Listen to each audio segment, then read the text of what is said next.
Alright. Alright, hello. Welcome to Devil May Cry 1 Part 2. You already have... Oh, right. This is a New Game Plus playthrough. See, alright. I guess I owe you a bit of a... Or I need to explain a little bit. So, when I last streamed Devil May Cry 1, I was playing... obviously I was playing this version now, but then after that I went and because I have an original PlayStation 2 copy of the game, I went and played that to sort of compare and contrast to see how it feels between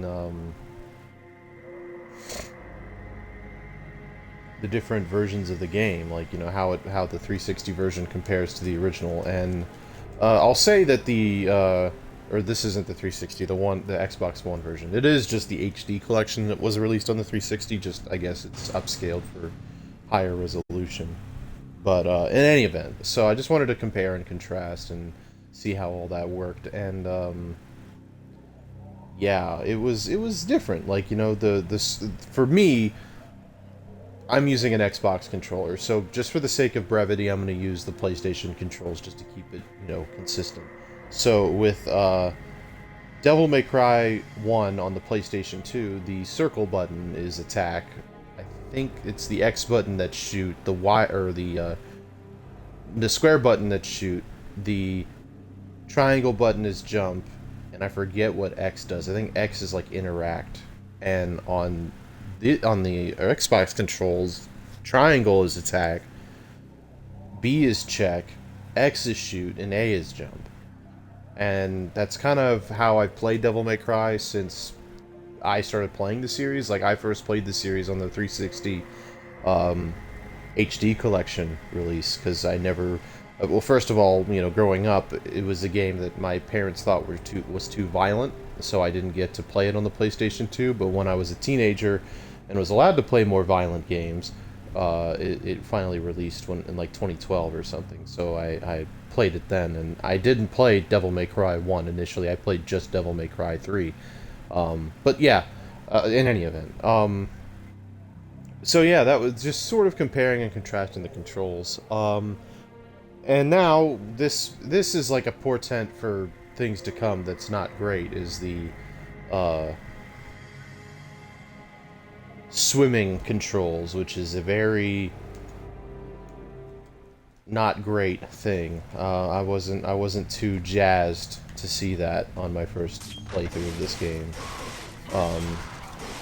Mainly because swimming sections in games are not my favorite as a general rule. And it's really no different here. I mean, I don't hate it anymore. Like, when I first played it, I absolutely hated it. But now I'm just sort of like, yeah, it's not the best, but I respect them wanting to, diversify the gameplay or add, try to make it more, I guess, break up the monotony, as it were. But I don't know. For me, if you feel, if you feel like you need to break up the monotony of your gameplay by changing it drastically and putting in a sort of half-baked swimming section, I feel like maybe you need to work on your gameplay a little bit more rather than trying to change it drastically with something that could possibly alienate people. Because I know if I'm replaying this game, it's this section that I'm not looking forward to the most. And I have to imagine playing this on Dante Must Die, doing a no damage run, is probably one of the most infuriating things that you can do, simply because it's not made for this. Like, it's just not, the controls and the game just isn't designed with that in mind. But, it's not that big of a deal. And this isn't a no damage run, so for the purposes of casual play, I would say that it's not that serious. I would say that it's not too distracting, which is, I mean, that's kind of my bread and butter here, is just prescribing thoughts from a casual perspective rather than a want-to-master perspective. And certainly, the mastery perspective has value. I'm not saying it doesn't. I'm not saying that, oh, you shouldn't think in terms of, what it might be like to try and master something. I'm just saying that, I think for most casual people, they're going to play the swimming section and just be like, yeah, that's kind of bad, and move on. Or, they might have really adverse reactions too, and if that's the case, that's a problem. That's a real issue. But I think it doesn't exist enough to warrant an overly extreme reaction, in my opinion. That's just my thought. It's I think in two or three missions all told, and each section is pretty short. Like, I think that section we just experienced might be the sum total of I might have just lied.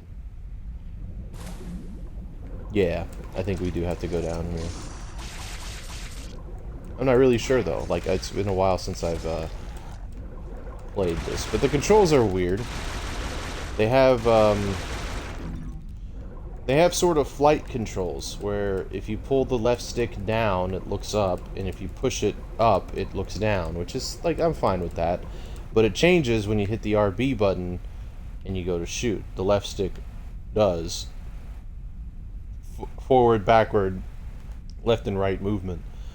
And then once you click the RB button, and then you hit the X or B button to shoot.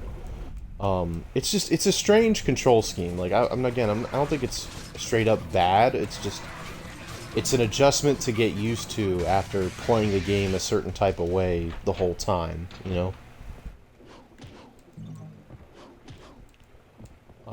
But yeah, the pirate ship is one of the cooler sections of the game, in my opinion, as far as design goes. I think it's pretty unique looking, and I appreciate that, but I also understand how the swimming sections can really make it not an attractive thing to play. I kind of feel that way about the platforming sections in this game too, where playing the platforming sections feels pretty, it doesn't feel great to me. It feels a bit awkward.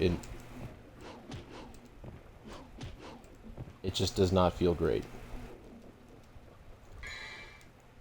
Can I light it with Ifrit?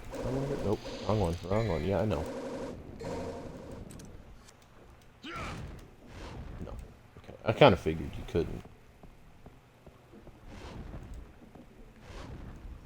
Alright, I think I do have to go into that underwater section.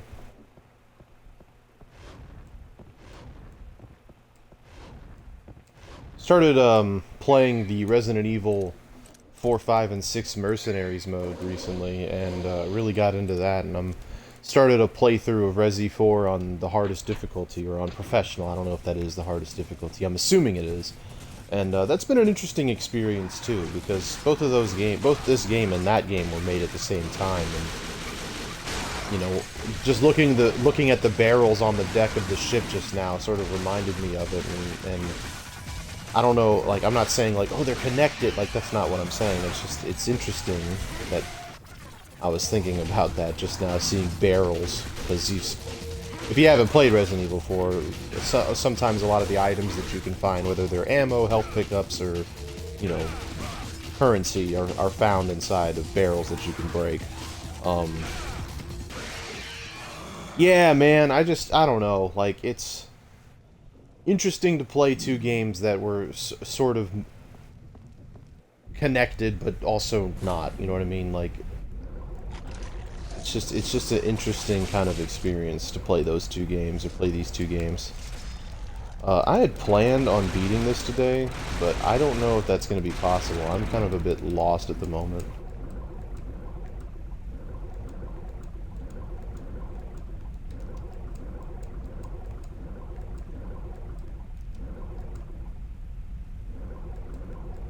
Because that's the way out. Wrong way.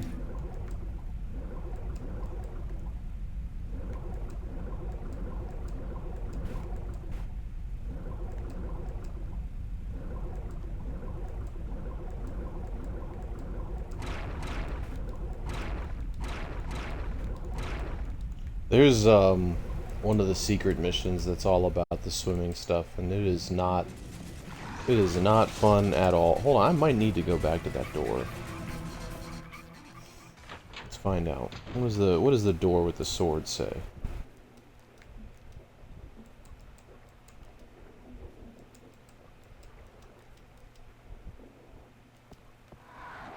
Oh, okay, so I did have to do that. Interesting.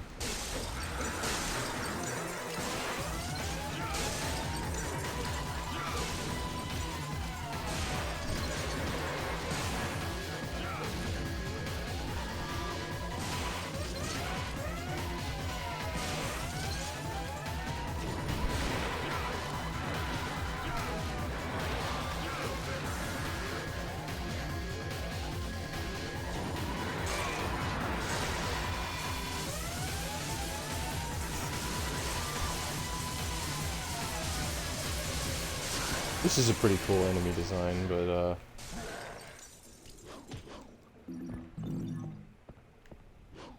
real pain in the butt to fight on Dante Must Die. That was another thing I did, is I tried Dante Must Die shortly after the stream, and it was not a great experience. I was not having a good time, and I think a lot of that has to do with the fact that I'm just not good at this game. But never say die. It's something I want to do, but it's something that I know I'm gonna have to invest a lot of time into this game to do. And right now, specifically, I'm not ready to do that. I just kind of wanted to do the casual playthrough, share my thoughts, what I like, what I dislike. I've grown to really love the bosses of this game, but the mastery of this game, the thought of mastering this game, it doesn't seem quite that attractive to me like it does in something like Devil May Cry 5 or 3 or 4. And you know, that's not an indictment of this game. That's more of a preference-based thing, and I'm willing to 100% admit that. Like, I think, gun to my head, I would have to admit that this game is probably the best designed Devil May Cry game out of all of them, just because it feels really refined and tight, despite its nature of being... Okay. Its nature of being essentially not a spin-off game, but essentially starting as something like that. Where it wasn't quite meant to be an original title. It was originally going to be a Resident Evil game. And it just sort of became its own thing. And it's kind of a humble beginning for the series, really. Like, you wouldn't expect that for something as confident as Devil May Cry inevitably became. But it really is something a little more humble, where it's just sort of this cool action game made by a lover of arcades. Made a really cool title that was really well designed and refined and carefully considered and thought out. And there's value in that, I think. I think there's value in giving people the space to make something that wasn't necessarily in the plans, but ended up becoming quite legendary. That probably could have been a lot better if I had actually, you know, not been where I need to. So that little short water section there really was the only place we had to go. It just, you know, was dumb and went the other way.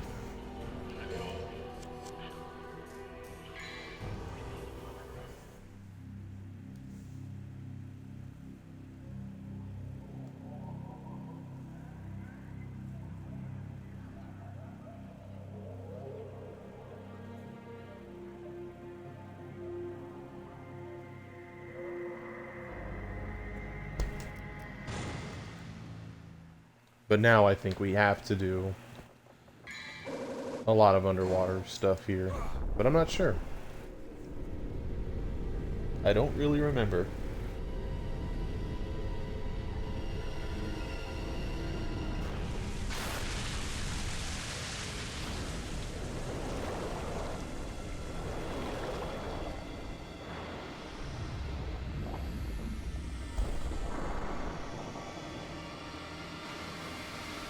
I guess that answers that question. But even then, I don't think it's going to be that long. I don't think it's going to be that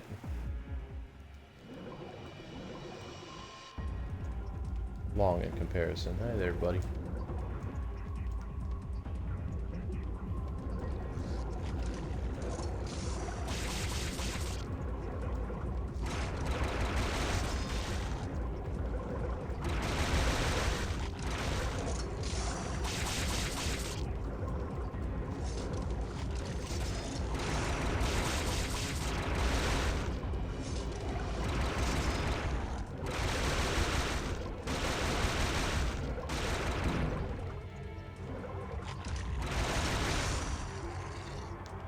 Cool.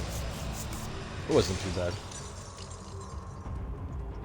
Again, I have to imagine on Dante Must Die, that section is very stressful. Just because you don't have your usual control scheme. Now this one, I think I can just swim by them.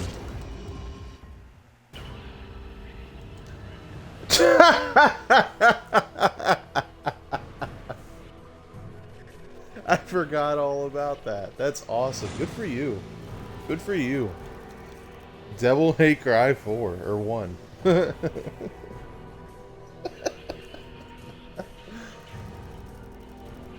Yeah, I mean, you know, something slight, something slight. S rank, no worries.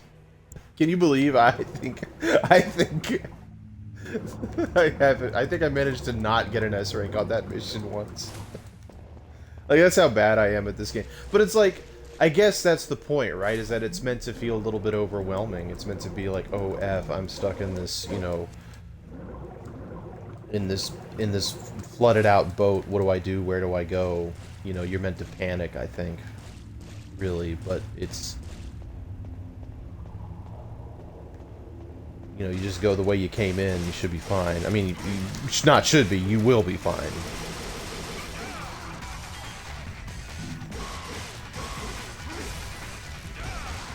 Which I guess means that the perspective of what it must be like to play this on Dante Must Die is probably more annoyance and mild frustration rather than like, oh no, I gotta swim.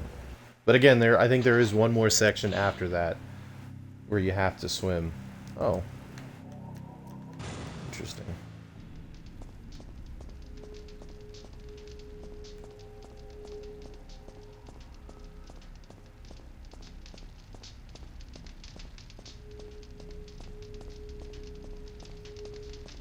See if I remember how to do this right. That's the thing with Devil May Cry, is that a lot of it is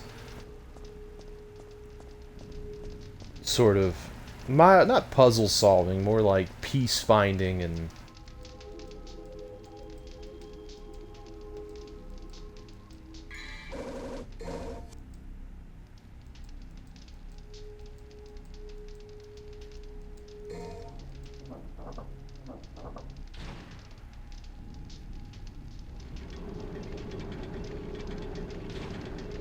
sweet. Not the booby trap.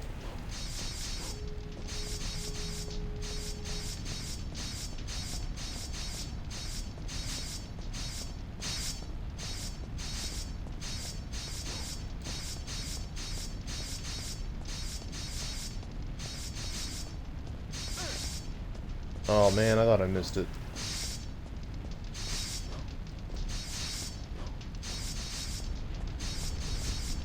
Almost did no damage to that, dang it.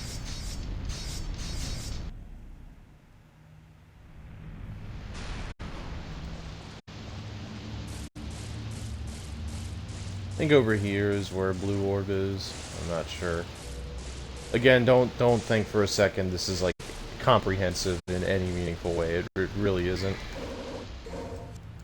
I am not a subject matter expert on this game at all. This is purely what I would call a respect playthrough, where it's just like I'm giving its due respect, because I feel oftentimes people will talk about this game as though it just needs a remake. It's not in fitting or in kind with what modern DMC is, and certainly I think that's true. I think it's of higher quality than modern DMC, but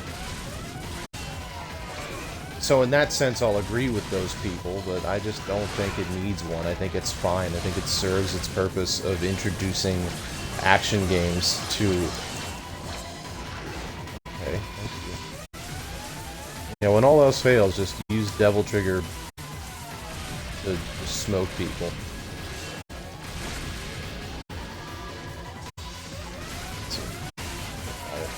There you go.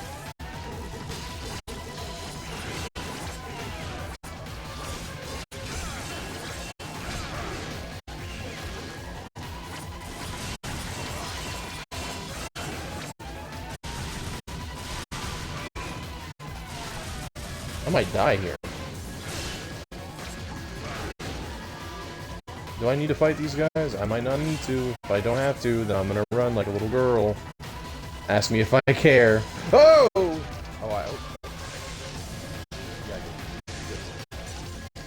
if I don't have to, then I won't.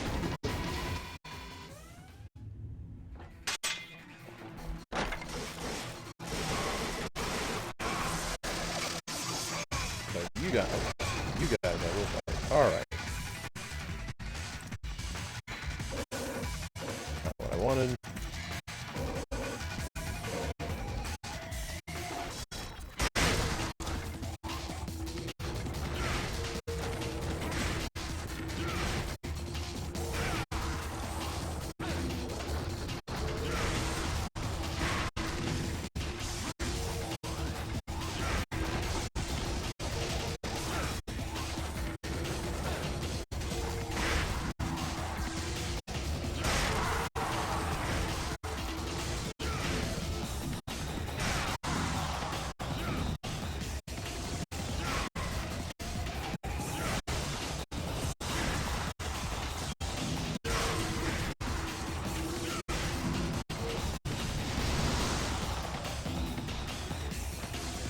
Yeah, Ifrit's a fun punch kick thing.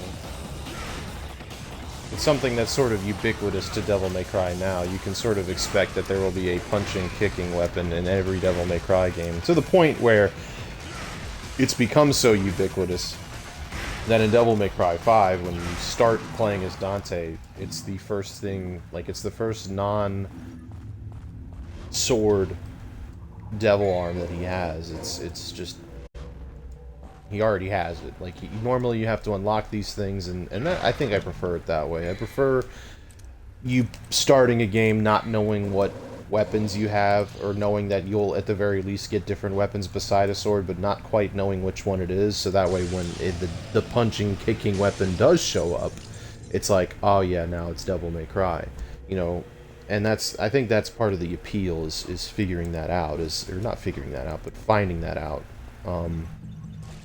It's a shame that Devil May Cry 5 just starts you with it. It's just like, yeah, here you go. Like, here's your punchy, kicky weapon.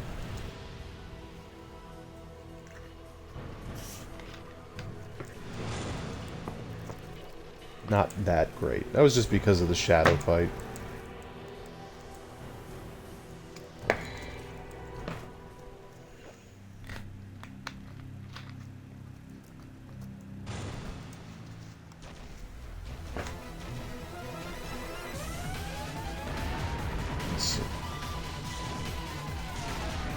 Oh, you guys.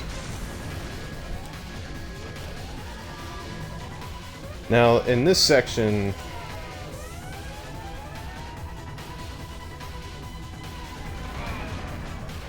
ouch.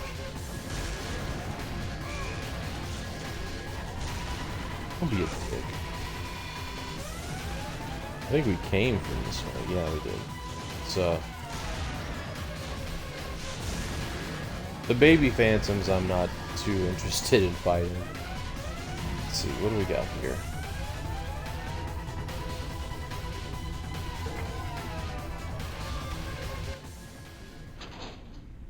Now, I believe one of these...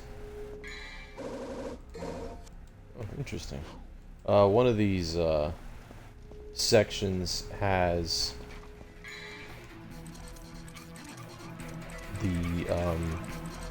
this gun, Nightmare Beta, which is an interesting gun. It's uses Devil Trigger as ammunition, and it's very powerful, but it's obviously very limited too. Um, but I think it pales in comparison to the grenade launcher's power in on Dante Must Die, which you can get through most fights on Dante Must Die just by merely using the grenade launcher, which I would say is not the intended way to play. I would say that that's, you know, you definitely want to do a little bit more than that. I feel like the game discourages it by calling you dull if you keep doing it, but I mean, certainly, you know, if that's the only thing you can do, I would not say it's invalid. I would just say that, you know, you really didn't put a whole lot of effort into bothering to learn the mechanics, which, I mean, you know, that's fine. Like, you know, not everybody wants to or has the desire to invest time into something and really learn it. You know, it's the thing about playing games. I would argue that the only way to play a game wrong is to just straight up not play it. I would just say that you might not be playing the game wrong, but you are not putting time into it, you know, and whether that is out of a sense of disrespect or just personal, I don't want to, like, it doesn't really matter. You're just not putting the time in, though. You're not putting the time or effort in. It's the beginning and the end of it. And the reason why I'm able to say that is because it's nothing I wouldn't apply to myself, you know, like, don't think for a minute when me saying this, it's like, oh yeah, but you know, what do you say about yourself? It's like, no, I agree. Like, when I say that I'm unable to play Dante Must Die, I'm unable to play it because I'm unwilling to invest the time needed to play Dante Must Die, not because of any, you know, grievances or anything like that. It's just me. Like, I openly acknowledge that and recognize that. It's, you know, I think being honest with yourself is important.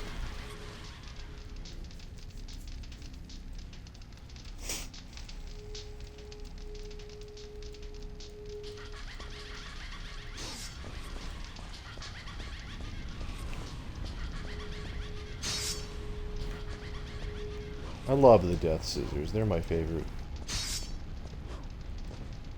Okay, I think I might have gone the wrong way.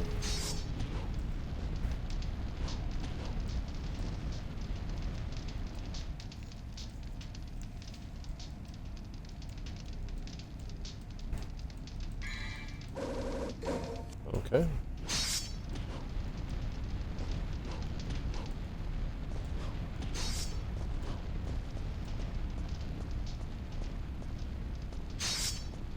Now, let's see what happens when I go back up here. Sacrifices become magical powers and rise to as the connecting passage to the Skywalk. Okay. Not sure what that means, but sure. Take your word for it. Okay, that was close. Felt like it was closer than it was.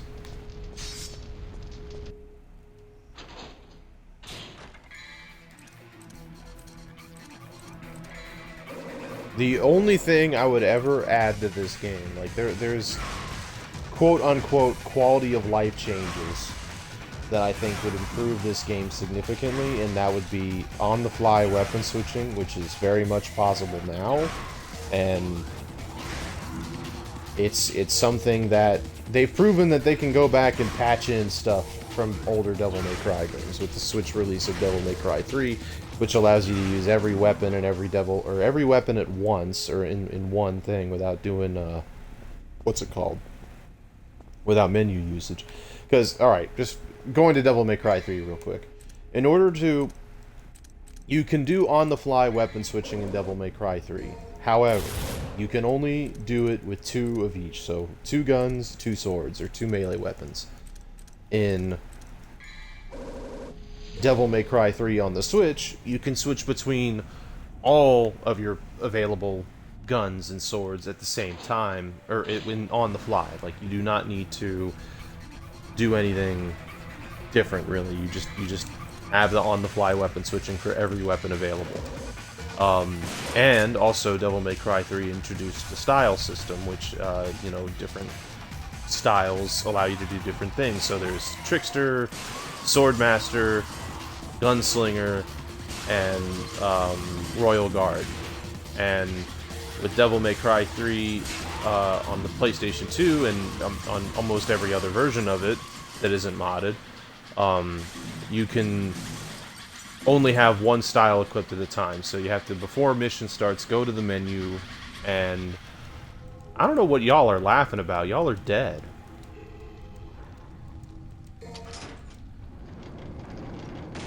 Alright, so I think it is that other path that leads to. But yeah, so you have Trickster, you have the 4 different styles, and in every version of Devil May Cry 3, except the Switch, you have to go to a menu to switch your styles over when you want to, and it makes leveling them up kind of difficult, and it makes experimenting a little bit more challenging because some styles are better for certain things, but you wouldn't really know that without experimenting too much with it, and I don't think that doing it in the menu really encourages experimentation. But in Devil May Cry 4, they added on-the-fly style switching between all available styles.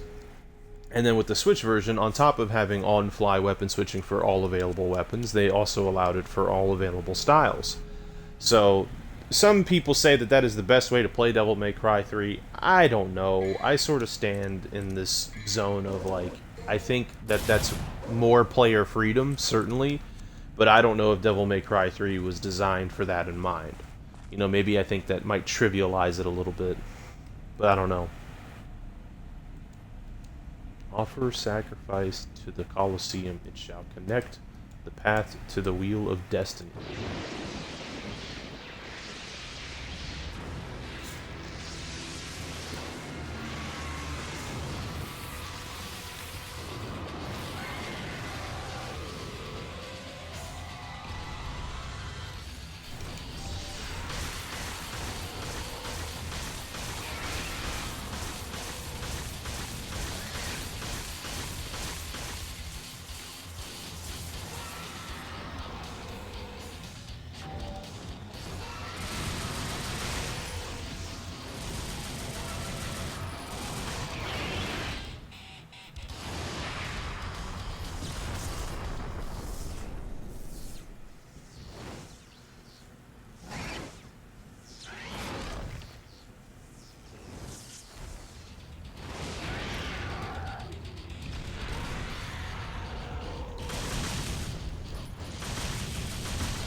Ah, I thought I was in between them.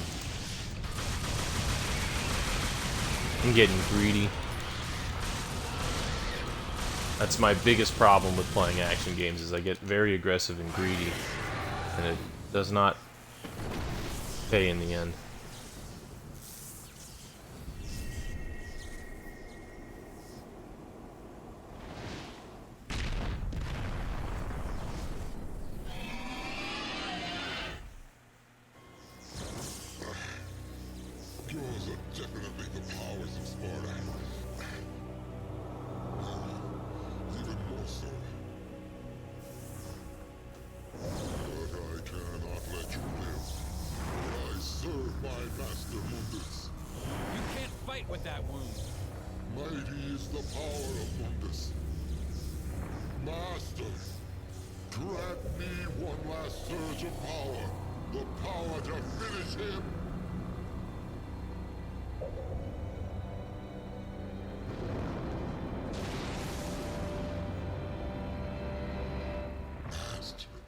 Mundus.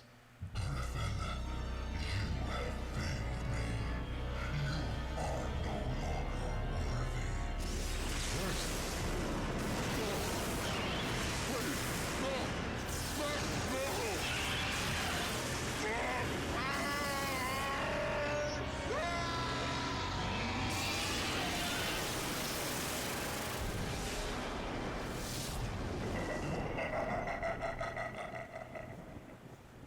Poor Griffin. I think even Dante might have felt bad for him.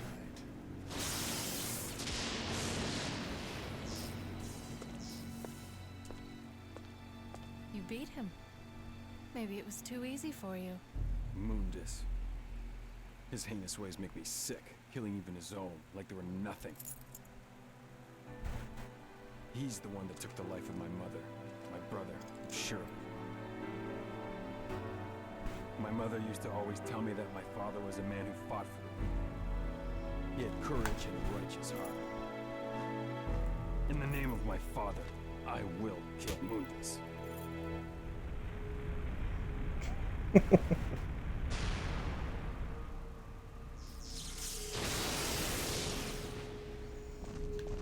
Thanks, Dante. Very inspirational. Okay. In the name of your father, you should probably swear to fucking get on this platform.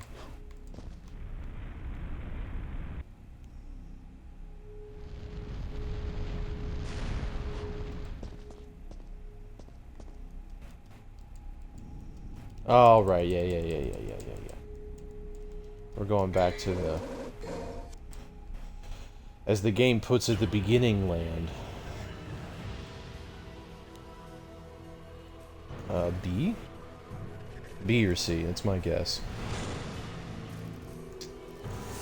Hate that I'm right.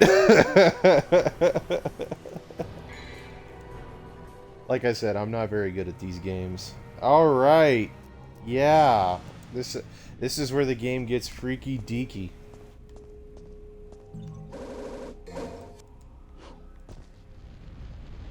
This game gets a little freaking weird.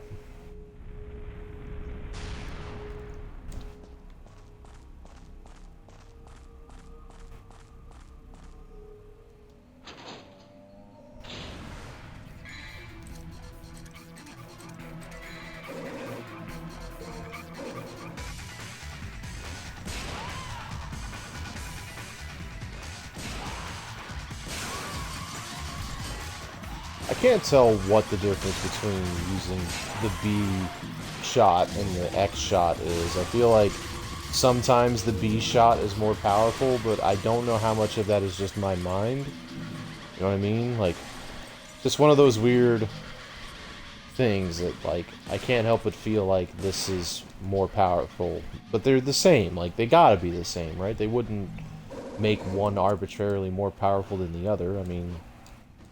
I wouldn't put it past a dev to do it, you know what I mean? But I just don't know if that is definitely the case, and I just doubt that it is.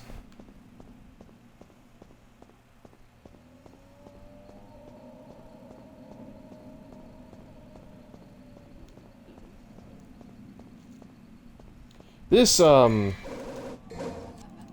some ways definitely feels like a Resident Evil game, like... the noises, the silence, the weird things you hear, like it feels very survival horror.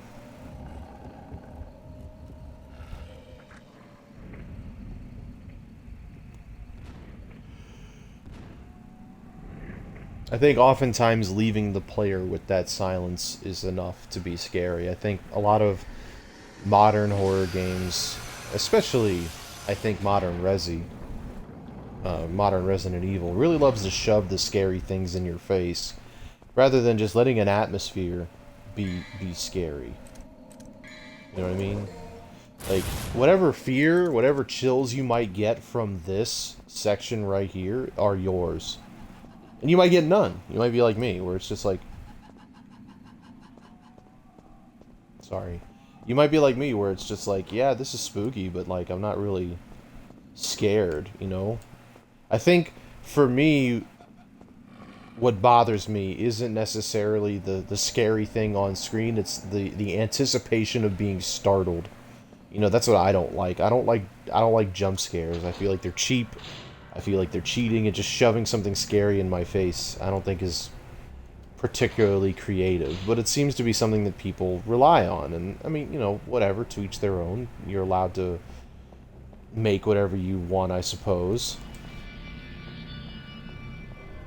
But I would just say that, you know, it's not the best way to make something scary, in my opinion. The best way to make something scary is something like this, where it's just a dark room. It's a familiar area, but it's changed now. The statue that was here is now moved. You know, and what could that mean, if anything, you know?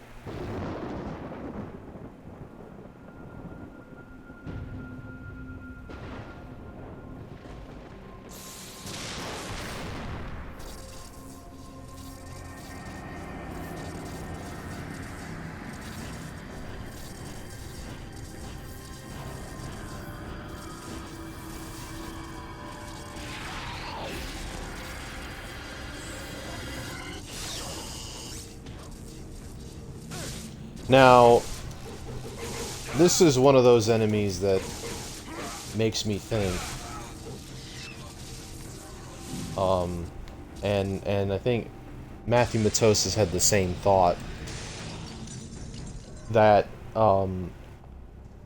maybe Dante was supposed to have, like, a bat form. Like, maybe one of his devil triggers was going to be sort of a bat-like form that allows him to navigate and move around. Like, maybe that was an early conceptual thing. But, we obviously don't know, or at least I don't know. I mean, I've asked Kamiya before, and I haven't really got a response. But not that him and I are on a first-name basis or anything. More just, you know, he had on Xbox on YouTube for a while. He had a you know, a section where he was reading comments and stuff like that. This was before he founded, or before he had his new studio. I wonder if this attack does any damage. I doubt it does. Oh my gosh, it does. This attack does damage.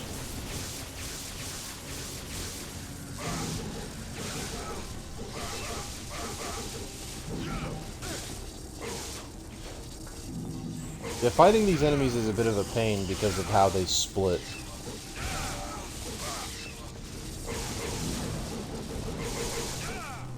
And they can be a bit overwhelming. But so I'm not gonna fight them for too much longer. Just not gonna waste my time on that. You get the idea. It's the idea of fighting those guys isn't to focus one at a time. It's to do as much damage to multiple and then finish them off. That's the goal of fighting those guys. They can be a bit of a pain. They can be hard to keep track of, but you know, if you pay a little bit of attention and you put your mind to it, it's pretty easy. It's just towards the end there I was paying attention to who was who, but then they had like the double split there, and I was like, nah, I'm good. You know, like I kind of get to that point where it's just like, yeah, I could just sit here and wail on these things for like, you know, 10-15 minutes.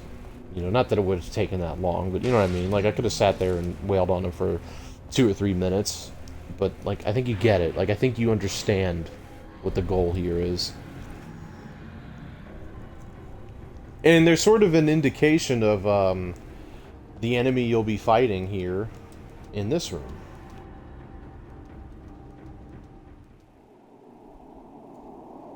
Nightmare. Which really is a nightmare.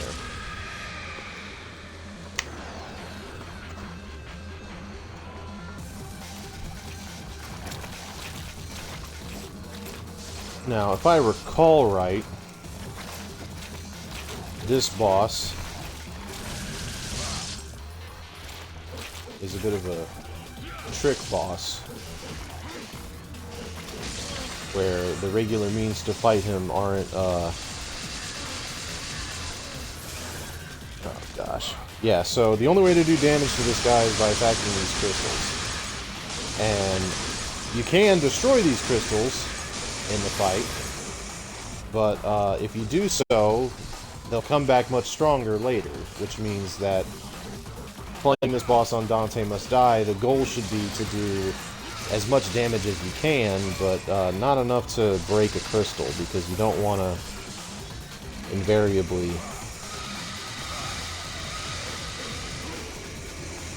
have to, what's it called? You don't want to have to deal with a stronger version of it later, you know? Like, you're already having to deal with a pretty strong version of it, and the crystals have different colors. Like, I think blue is full health, and green is, like, medium health. I think that's how it works. Again, I'm not really subject matter expert on this game, but it really is quite an interesting experience to fight this boss. It's definitely the boss I've had to think about the most when fighting. Because you gotta juggle doing damage to juggle dodging. And you might get one combo, two combos per on the boss, which, you know, can be a bit frustrating, I'm gonna be honest with you. Like, I wanna just wail on a boss and be done with it, but can't really do that. It's not, oh, I broke it. I didn't mean to do that. Oh well.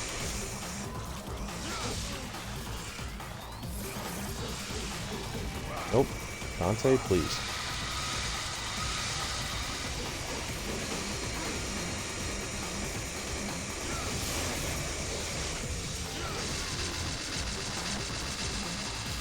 So, because I broke that crystal on the back, I think I broke the crystal on the back. Yo, dude, chill out.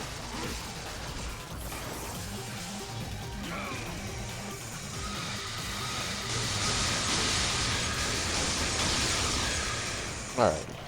You might be unavoidable to break the crystal. I don't know. Interesting dilemma, that boss. I don't know.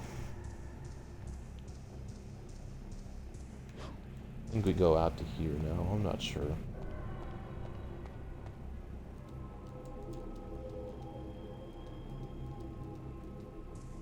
Okay, I thought it was gonna start the boss fight up again.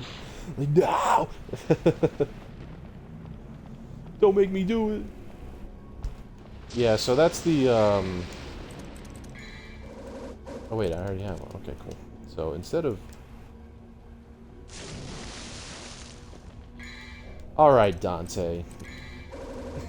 You saw that? He just did a little like, ah, F it, I'm gonna leap in.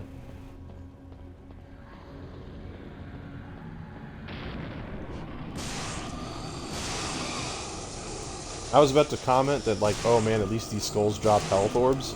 Nope. They might at the end, but not right now. There you go. Not a full health restore, but close enough. Alright, now we have the Staff of Hermes that we throw in here.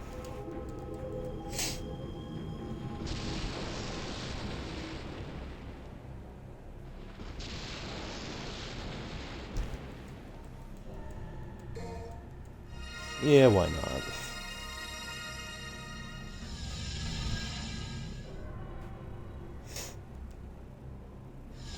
Now we get to go to, I believe, the Demon Realm.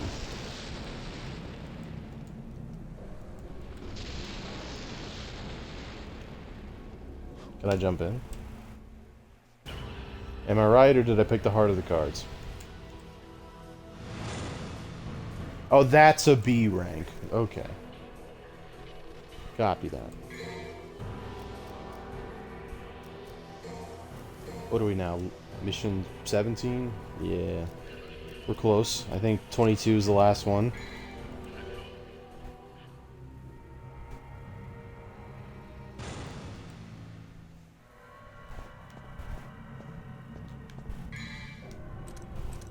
Now this is where the, if I recall right, it starts getting real otherworldly, because these are sections that you should recognize, but are very different now because of the nature of the Demon Realm.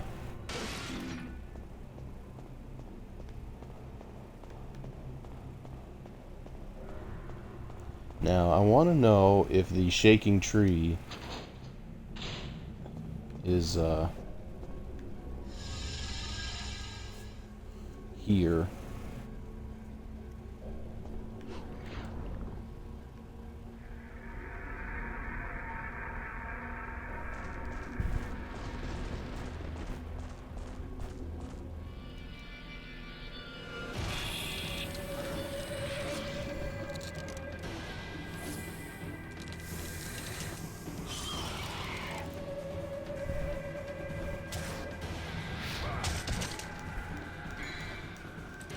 Yeah.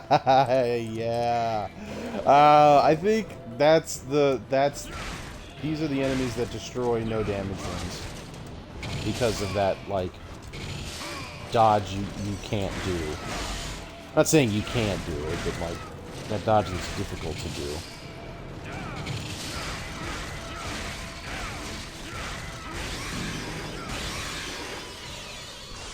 There you go.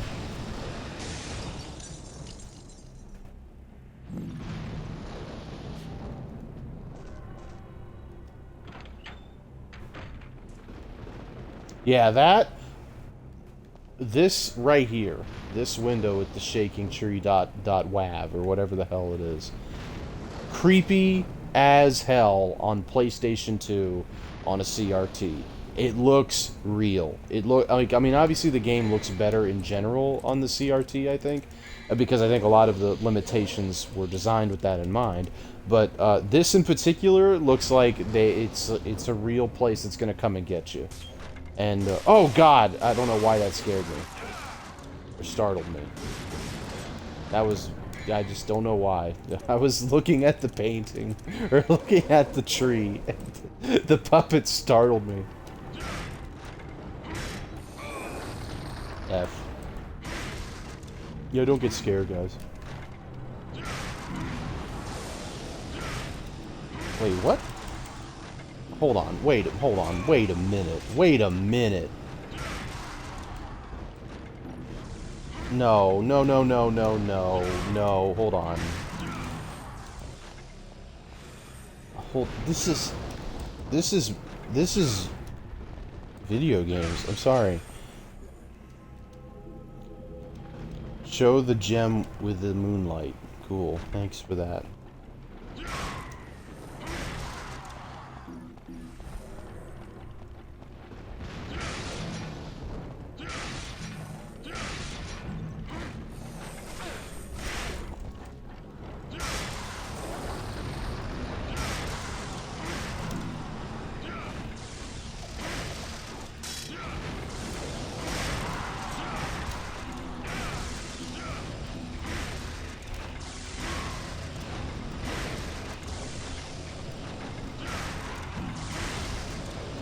I'm gonna go back to that green health orb because I want it.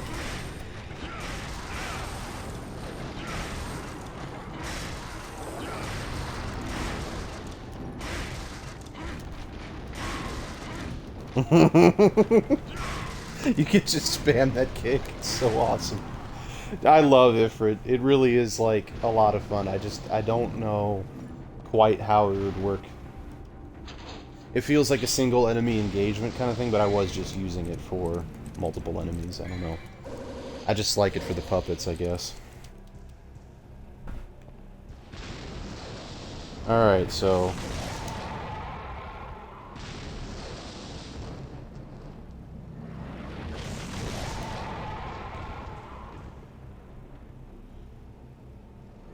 This is the encounter that teaches you that you can deflect attacks like that with your sword. Which I think maybe it comes a little later than it ought to. Like, I feel like that's maybe something where it's like, oh, this will help me in New Game Plus kind of thing. But I don't know, like, it's one of those encounters where it's like, oh, yeah, you can... By the way, you can, deflect things with your sword. Which is a very interesting, development. Oh, I'm dumb. I'm dumb. I gotta adjust it first, and then I have to do the platforming.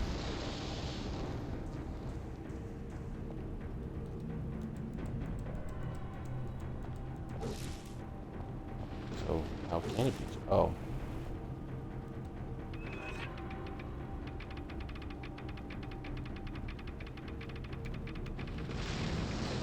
I have to rotate the stick like a dick.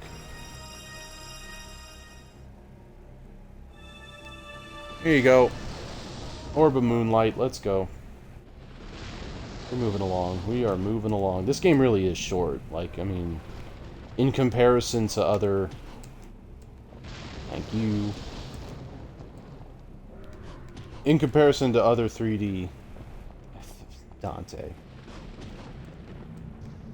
Dante. Dante!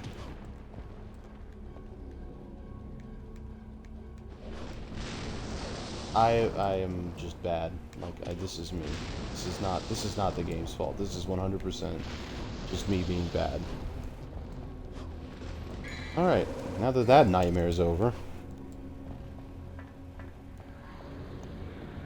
Sorry about that. Oh my goodness.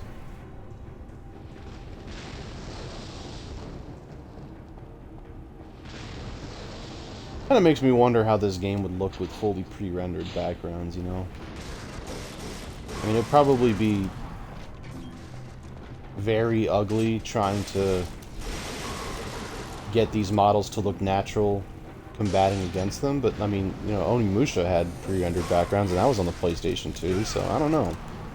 Mind you, they weren't of the quality of like Resi 1 Remake pre-renders. Like, those are just absolutely immaculate.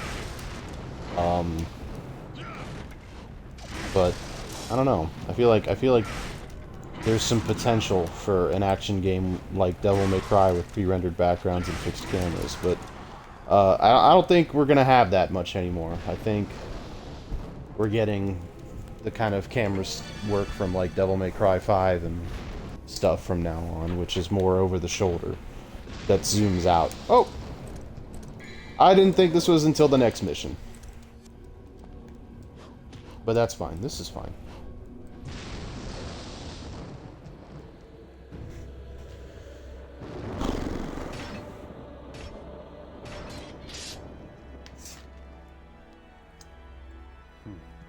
A man with guts and honor.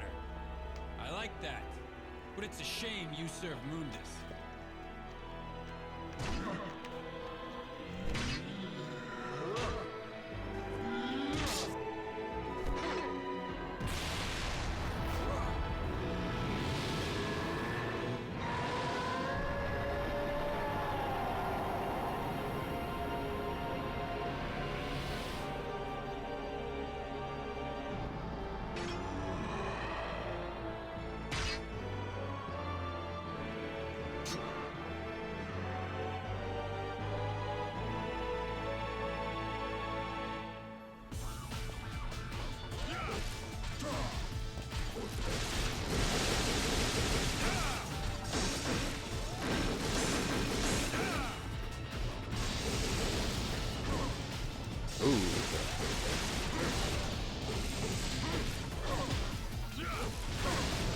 Oh no, I whipped it. So this was a boss fight that was improved significantly for me because I played Devil May Cry 3 first before this, because of that attack. The summon swords, that was one of those things where when I first played this game, and I when I first played this game and I saw that, I was like, oh shit, it's Virgil! Like, you know, like I saw his hair and then he did summon swords and I was like, oh fuck, it's him again! You know what I mean? Like, it's one thing to fight like your sort of zombified brother under the control of a greater demon like Mundus, but it's another thing to see your brother that you fought in Devil May Cry 3 using the same moves, or the same kind of moves that he did in the first game where you fought him 3 times. So it's just, it was a really cool moment to see summon swords. That was the one thing I would say that playing Devil May Cry 3 first, I don't think I would have had that experience seeing it. I mean, mind you, I probably would have. It would have been the opposite. It would have been like, oh, he still uses summon swords even in this. You know, I thought that would have been like a Mundus power, but it sort of shows that he hasn't used it in the rest of the fights before this, I don't think. Again, this is, you know, barring Dante Must Die. At least my first experience with him on Dante Must Die, he does not use the summon swords. But mind you, I've only ever done the first fight. I almost tried to stinger him. Here you go. Goodbye, Virgil. Thank you for everything. But, anyway, because he doesn't use it in the first 2 fights, at least on normal, and then he uses it in this third one, to me at least, it really shows that Nero Angelo, or Virgil, in this fight is more the brother, is more Virgil fighting Dante than it is Nero Angelo fighting Dante. Especially since he gives his mother's necklace to Dante at the end. Maybe he gives isn't the right verbiage, maybe just that he has it with him. Virgil, Dante, happy birthday. Wow! I want chocolate! No, I want chocolate!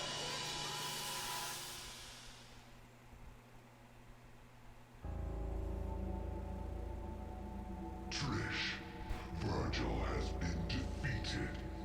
You know what you must do. Now go.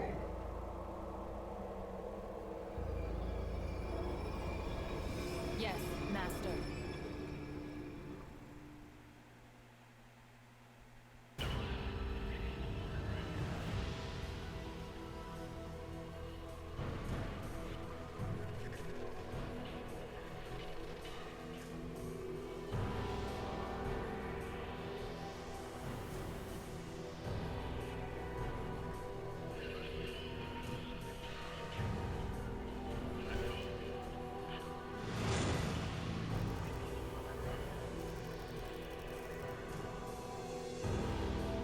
Cool.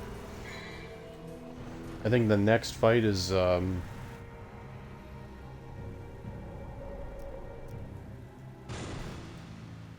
another nightmare fight.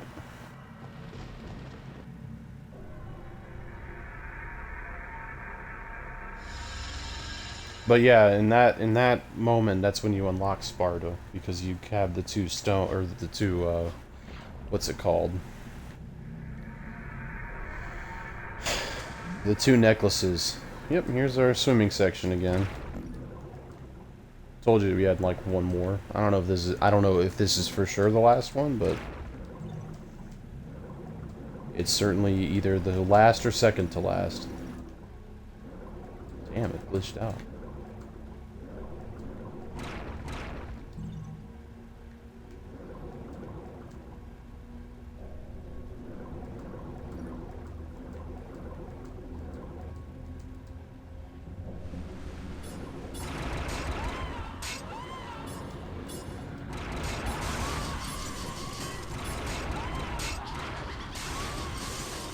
These are really the, like, having to fight these enemies down here is pretty interesting.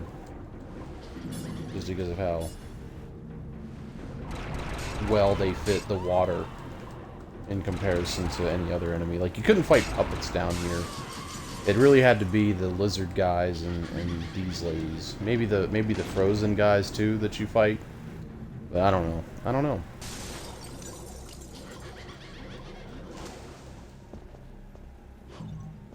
Their flowing movement fits well with the waters, I guess what I was getting at.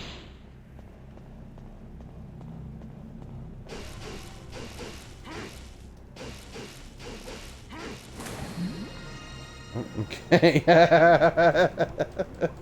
Surprise. More swimming, great!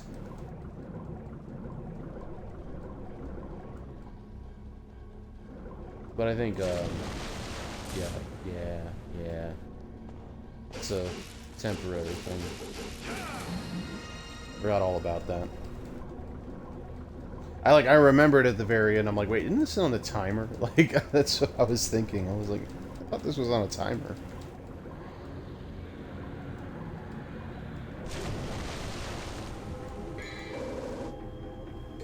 Alright, Philosopher's Egg. We gotta throw it into the fire, whatever that means. You gotta point at me at it, dude. I got it.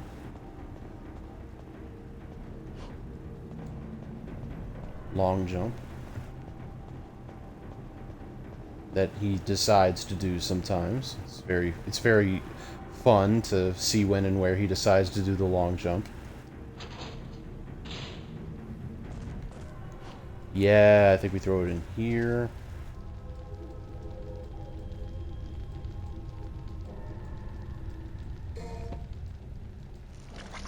And then we get another nightmare fight. I did kind of know that. I did kind of know that. I mean, obviously the mirror thing was kind of the giveaway, but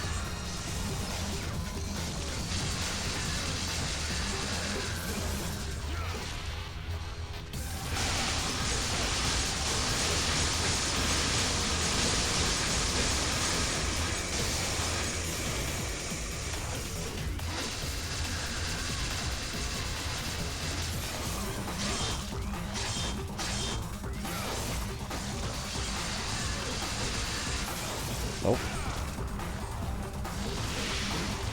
Yo, hey Dante, focus, buddy, focus! Really, just, this Nightmare fight is not my favorite for a variety of reasons. Not the least of which include the funky lock-on, or the funky where he decides to go with it. And, you know, maybe that's something that's better on the PlayStation 2 version. I don't know. I honestly... I haven't gotten that far in the PlayStation 2 version, but...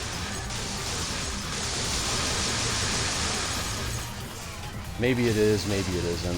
What I do know is that I do not like the way the lock-on works as a general rule for this boss fight.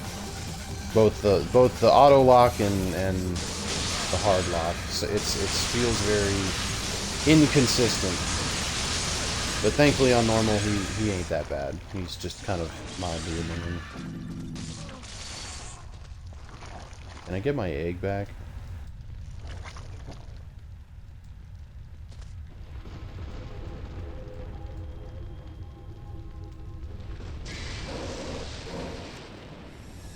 Cool. I'm gonna guess this spits me out back at the Staff of Hermes. Oh, never mind. Another mission done. Things start moving fast here at the end. I mean, I'm not complaining, you know. Whatever floats your dog. But yeah, now we're going into the Demon Realm proper, I think, by the end of this mission.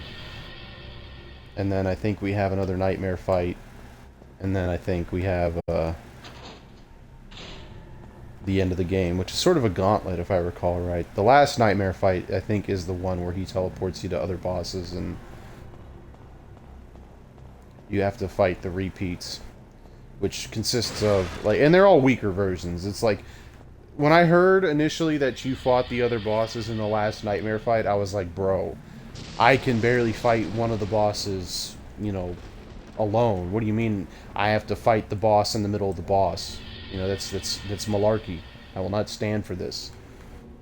But it's actually not that bad. It's not that, it could be a lot worse. It's a little bit more manageable than you might expect. But yeah, here we are in the mirror dimension. Welcome to hell. I think this is where we get our first look at a new enemy.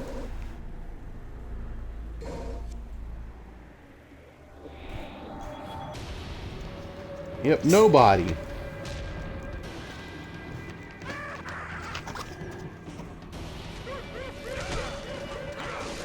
This is another one of those enemies where, like, I have to imagine fighting them on Dante Must Die is quite the Herculean task. But again, they might not even be in Dante Must Die, you know what I mean? Like, they might just be... That's the thing with Dante Must Die. It's a remixed enemy placement, so it could all be there or it could all be removed. I think, like, the bug enemies from the beginning of the game, I think those guys are not in Dante Must Die, but I don't know. I don't know what else is or isn't.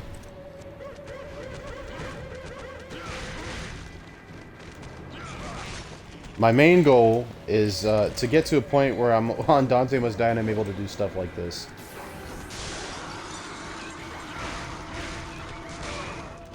You know what I mean? Just straight up, like, I don't care. Get deleted, you know? That's how I want to beat Dante Must Die. Just using cheese. After all, if I wasn't allowed to use cheese, why would you put it in, right?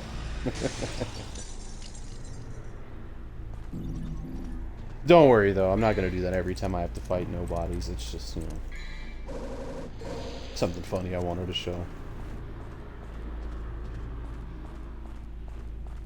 Where was that door? Was this the door? Nope, that was not the door. That was not the door. The disconcerting camera angle is throwing me.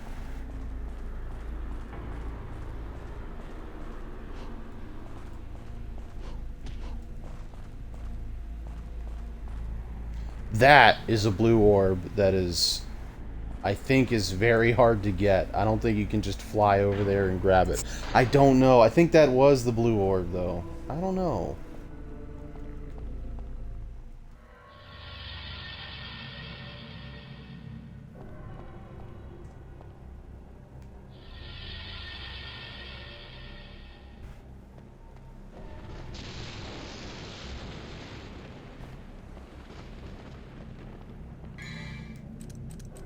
I forgot what I need to do.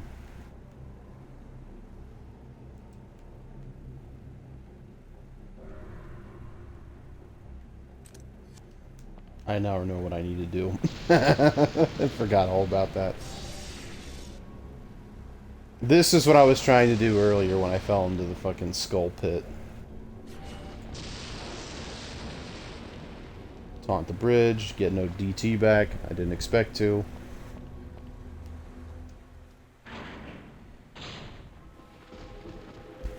Yeah, alright, we're good.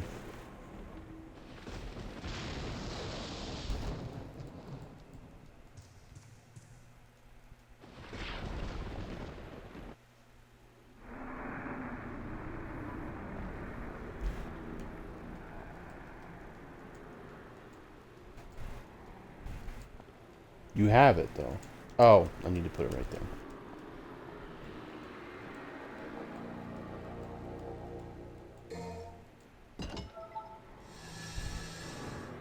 Arguing with me. Alright, nothing ventured, nothing gained. Don't taunt the demon realm, just jump in.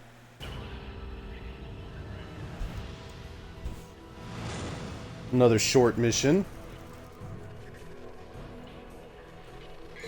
We'll go ahead and put a save in just to sort of see where we're at. You know, mission 19 completed. 2 more to go. 3 more to go, I'm sorry.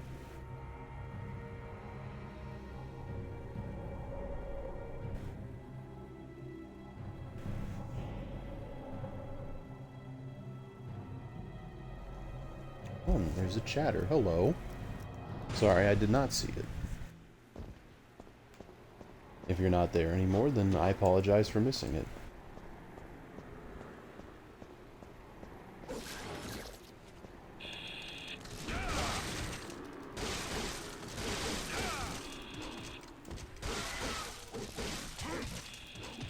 Nope.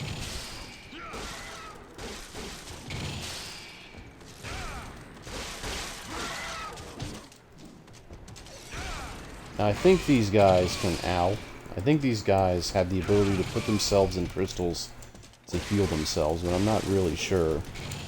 That might have been just their Devil May Cry 4 counterparts that can do that. Ice Lizards is a very interesting design thing. Oh my gosh.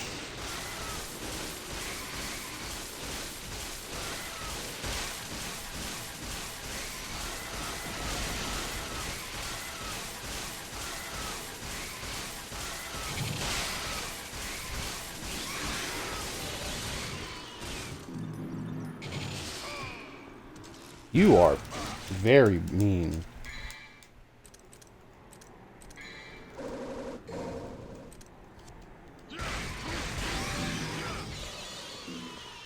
Now, see, that's difficult to tell. Was it the Ifrit that did it, or was it the fact that I weakened them significantly with Devil Trigger? You know? That's the question. Whoa. Thanks, Owen Wilson. Dante! Dante! Help me! Trish! Oh.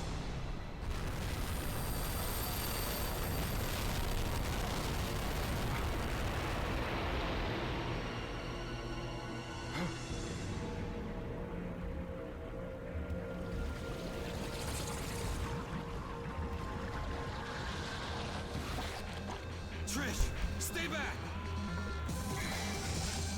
Don't worry, I don't think she was planning on helping you out. Spoiler alert, I know. Alright. I might need to get a health refill. But I'll try not to. Yeah, Dante, I wanna attack that. I wanna attack the emblem on the wall. How'd you know?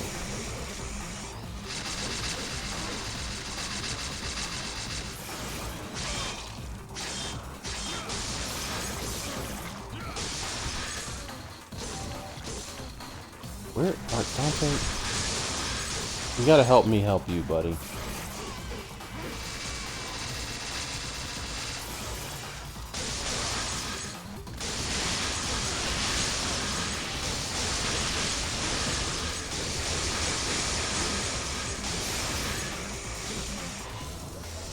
You know what? I am gonna use a Vital Star.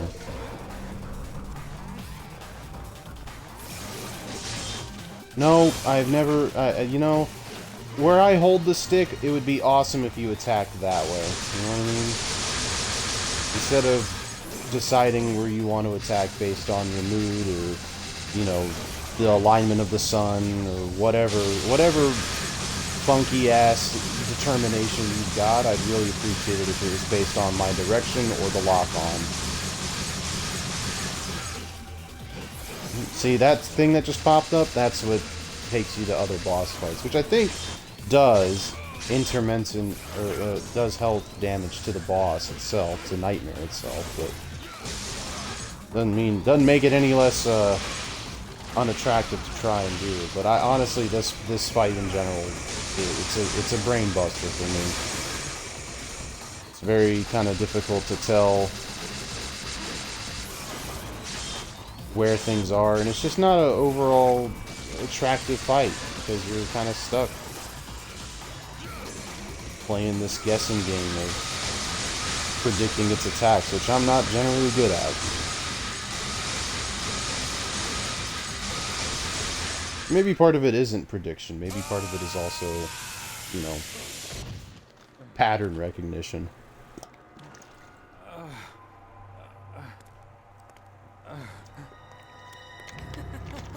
You fool! You're so easy. Trish, you?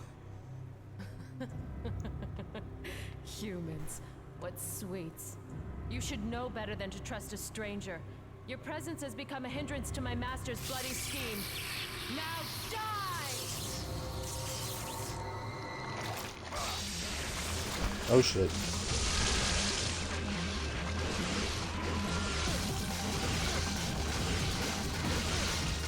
Alright, come on down, bud.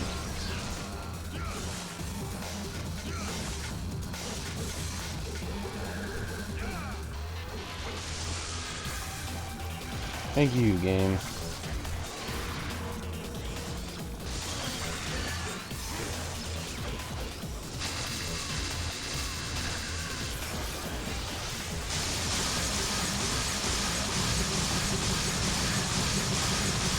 But that should be it.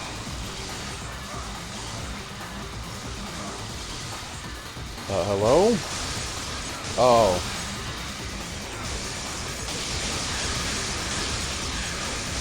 I was being cheeky. Now that's it. I almost lost because I'm stupid.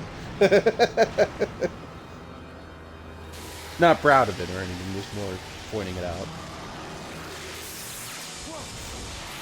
Whoa! Whoa! Dante. It's more like DMC Devil May Cry Dante.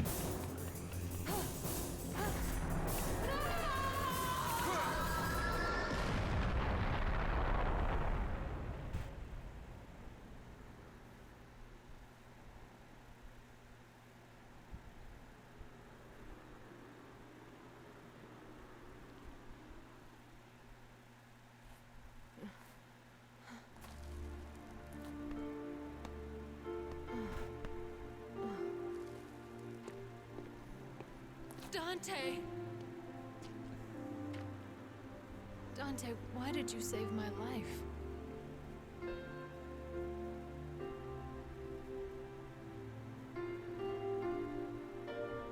Because you look like my mother. Now get out of my sight. The next time we meet, it won't be like this.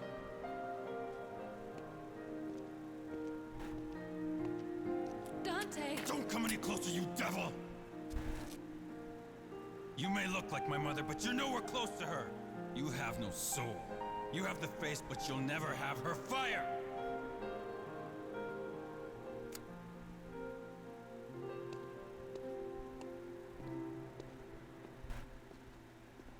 Damn.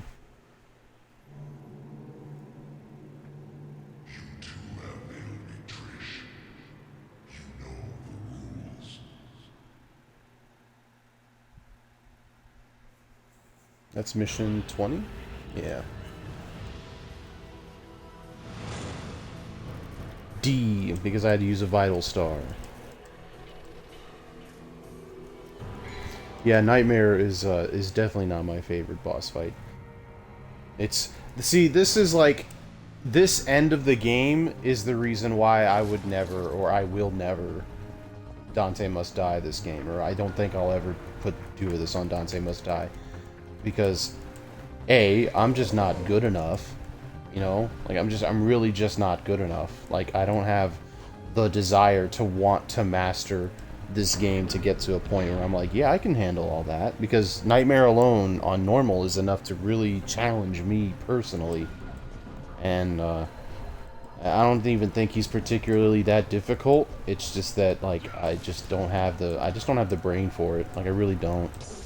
Whereas I think Dante Must Die on, you know, other Devil May Cry games, hell, maybe even Devil May Cry 2, is a little bit more manageable and feasible for me. You know, I like that freedom of player creativity in terms of actions and, you know, style of play that I think it's more feasible for me. But I don't know. It's just it's an interesting thing.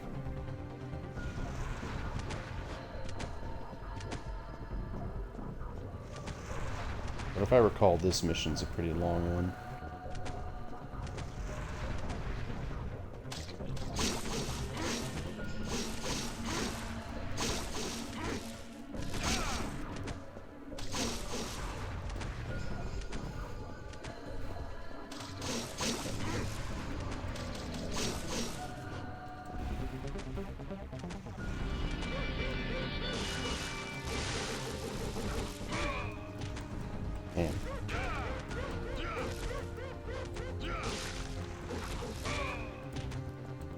Damn.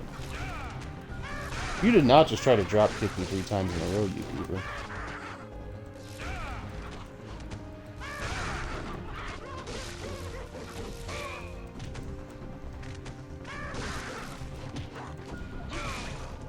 It's where my aggressive nature gets the better of me, is fighting enemies where you need to react rather than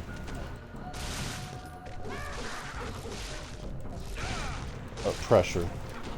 There's enemies like that in other...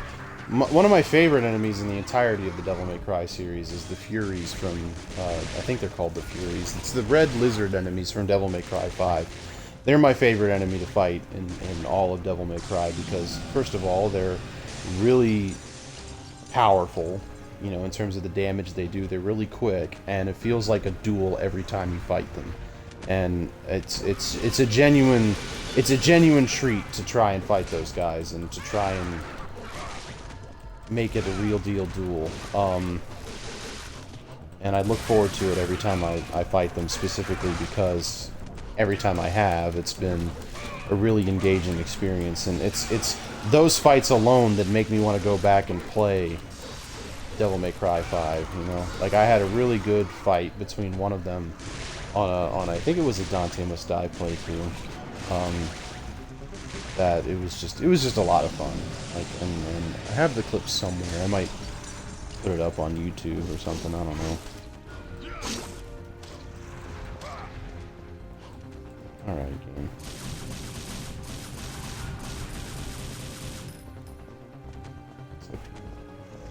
The music here reminds me of Mass Effect.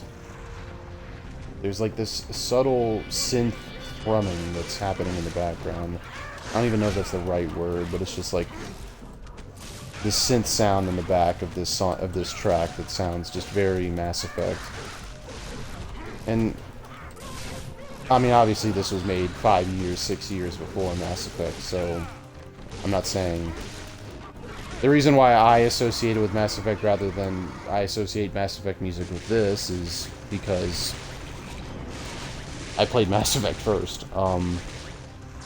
That's kind of the interesting thing about playing games out of order, right? Like, you know, you think you're a gamer and you play games sequentially as they come out, but that's not really the case. I mean, sometimes you play a game that's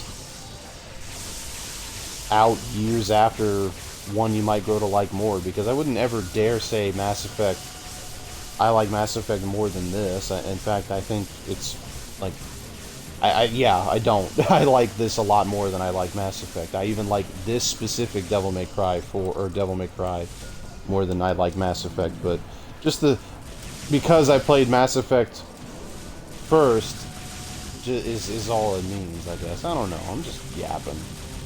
Just an interesting thing, I guess, to think about for me. Thank you. I think there was another difficult blue orb to get in this room, or like a room like this.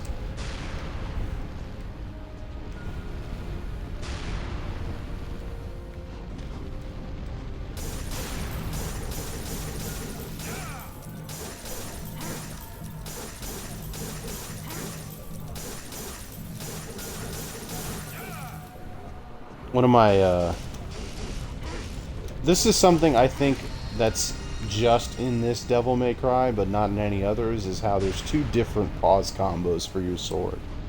You have, you know, your long pause, and then you have your short pause.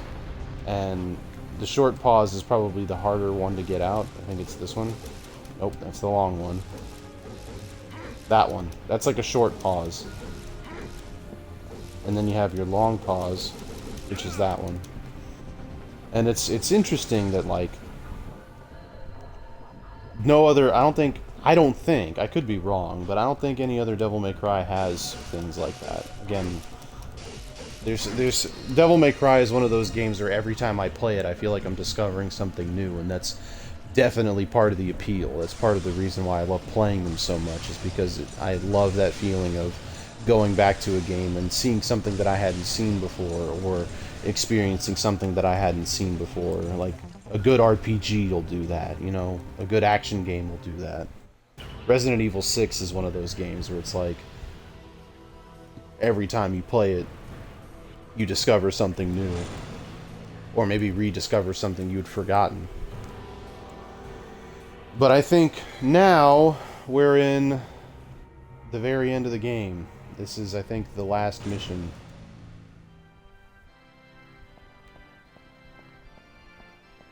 Yeah, everything's alright.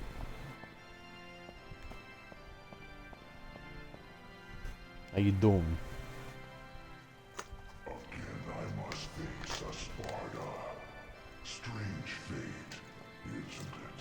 Strange and ironic that it will end the same way. Irony has favored you this time.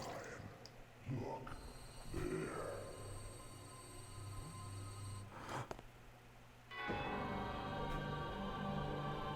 Trish!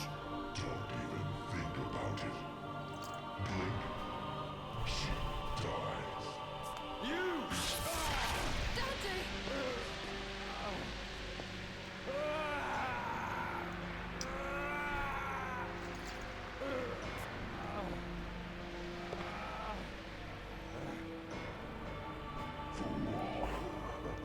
So sad that humans will always be humans. No more. Has the Sparta blood been spoiled over the ages? Now, die! Trish!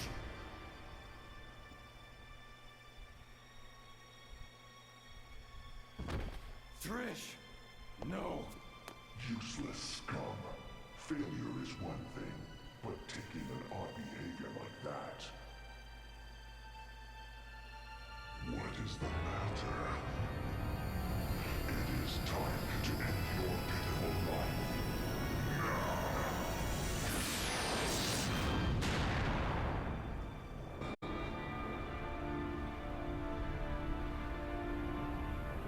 How much longer are you going to keep zapping?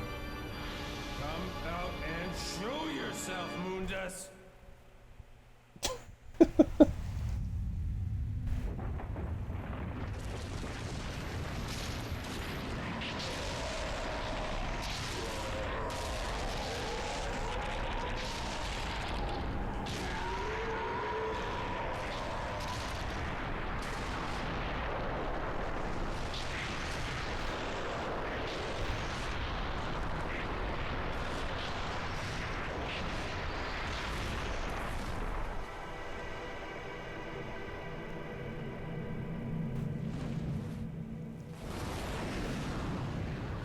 Pretty cool.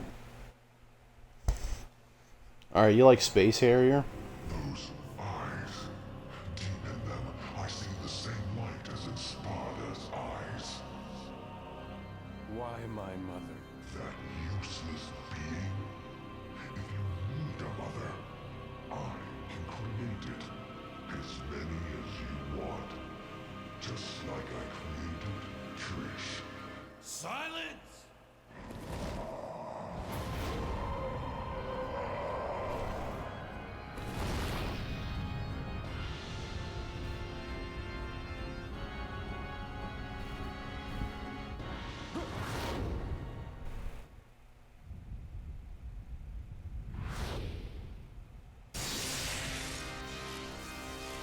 Yahoo.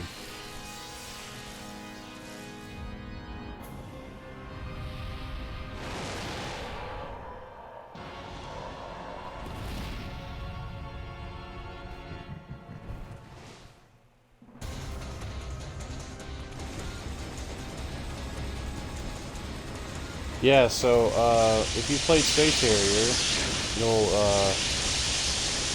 sort of recognize this a little bit. It's interesting, you know, it's a tunnel and you have to fly in circles.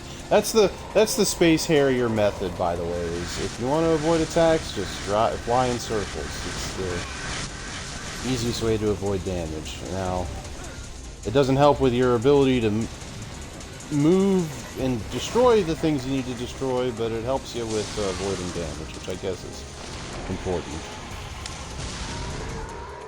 But yeah, so I think you destroy the Runic rocks to do damage. Each rock gives you a rune. 3 runes is enough.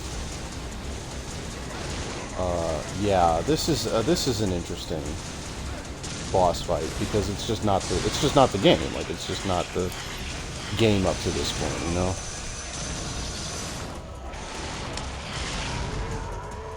And that is both a intriguing thing and not I don't like it either. You know what I mean? Like, I appreciate the desire, the want to do something different. I also would have just preferred if the last confrontation was purely the main gameplay. But that's just me. Like, I have to stress that I'm not making any objective criticisms or statements here by saying this. This is purely a preferential thing. And I can also just appreciate the fact that this is something out of Kamiya's own heart, you know, rather than anything concrete, I suppose.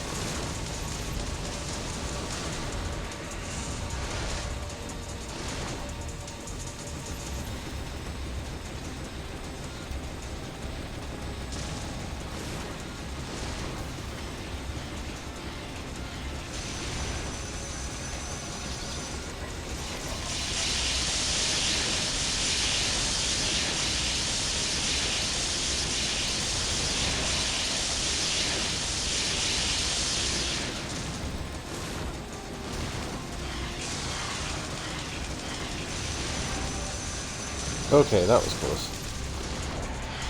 But I think now we can do chip damage to him. And this is definitely one of those moments where I wish I had a turbo controller, because I'm having to mash these buttons, bro.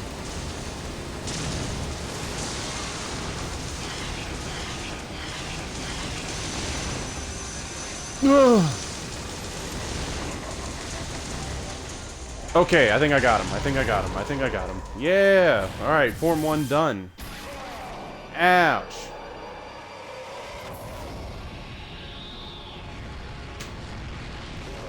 This is by no means the end of the fight though. Like we're not done yet. Not even close to being done yet. I don't even think I get a health regen either, which means that if I die, I have to redo that first part.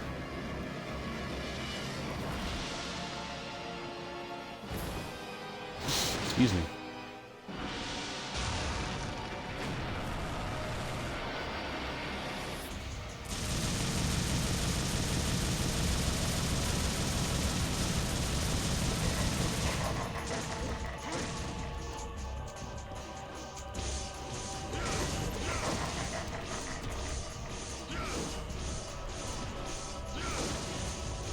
Dante, please. You are getting severely close to upsetting me on a spiritual level.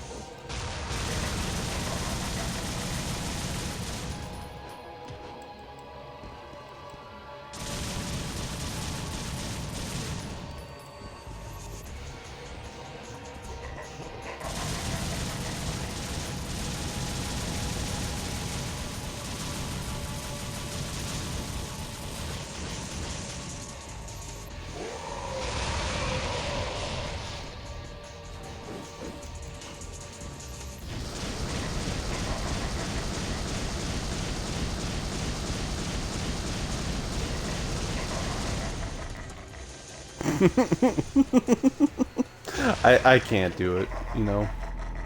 Yeah, why not? How far back does it take me? By the way, you don't get a choice. Oh my, thank you. Alright, we're winning this now. We're playing video games now. Alright. No longer concerned, no longer worried, just now mildly frustrated that I dared to die to Mundus.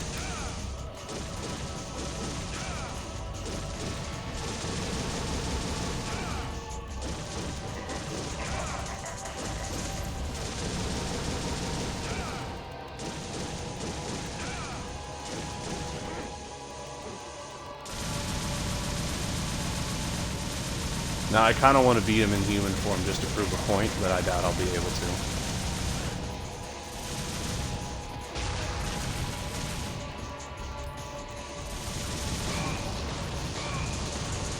Did I get him? Why are you nuking me?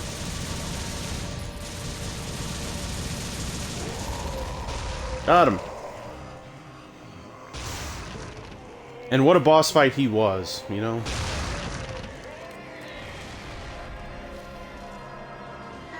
The way the enemies fall apart in this game is super interesting. Like, I don't know how much of it is limitation and how much of it is, like, design choice. Like, they actually wanted it to look like that, where it's, like, very feathery almost. Like, almost every enemy dies like that, where it's just kind of different. But, sorry, best cutscene in the game here.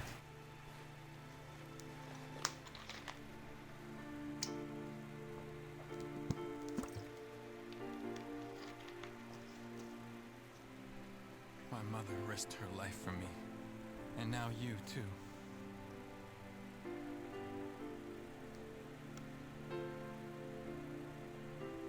I should have saved you. I should have been the one to fill your dark soul with light.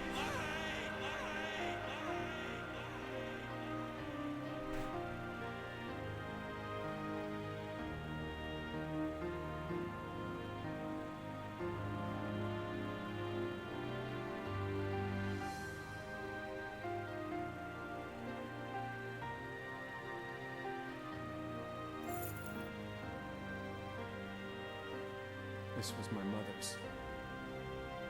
Now I'm giving it to you.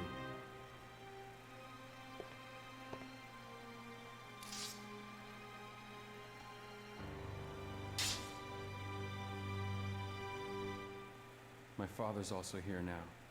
Rest in peace.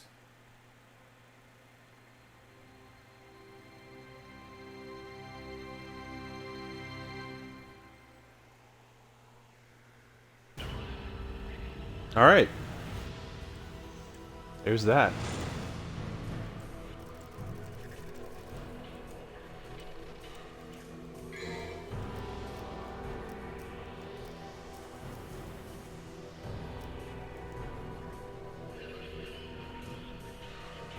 Yeah, see, this was the Dante Must Die playthrough I was playing. But here's what we're gonna do. We're gonna save over where? Hold on. Yeah, we're gonna save over this one. Here we go. Next mission. Escape Mallet Iman. I know it's Malay. I'm just being goofy.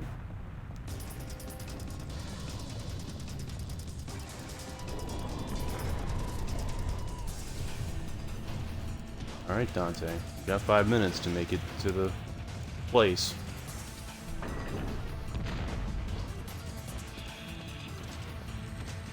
I wonder how many, if any mandatory fights there are on the way back. Because that's when... Yep, okay, so here's one.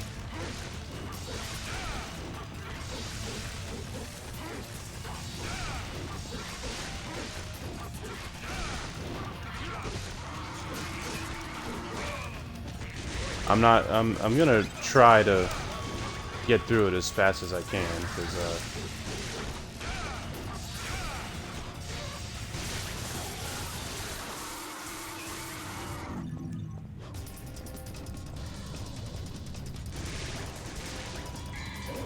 feel like it could be a little bit...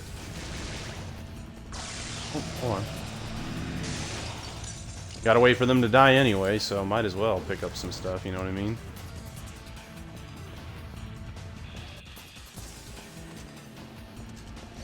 Run! Get out of here!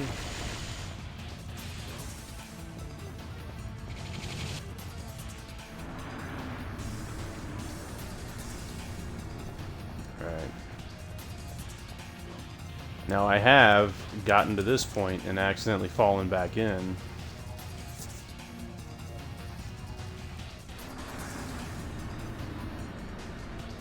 Oh, you... You definitely didn't do that, you goofy mofo. Alright.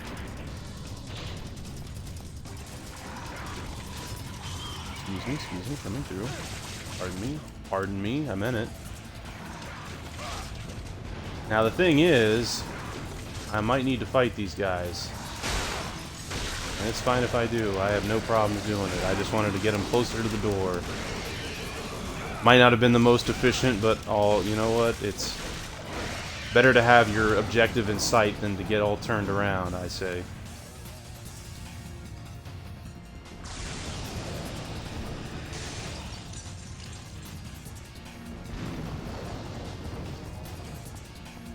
We're running out of time!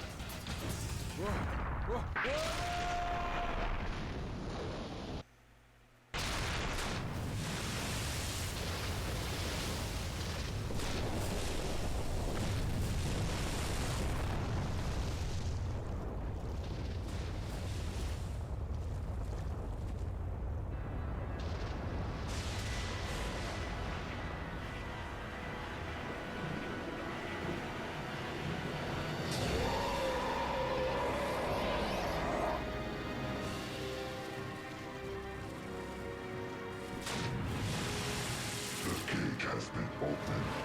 Dante, you are not getting away. This is where you will die. I'm not going anywhere.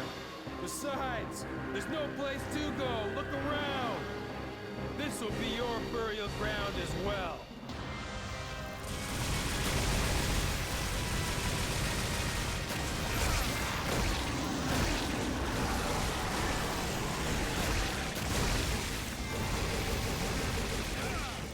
Now, it is possible to lose this fight if by you letting him, you know, get to the end of the room, but...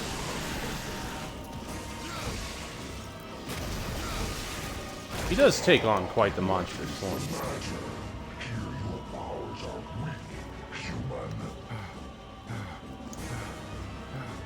No. You'll be okay. You can do it. What? Mother.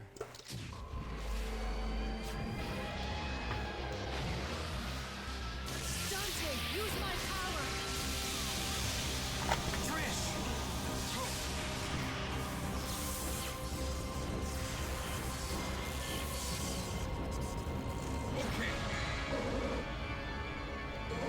Cool.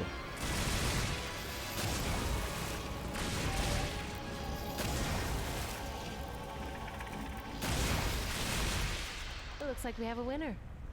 Jackpot.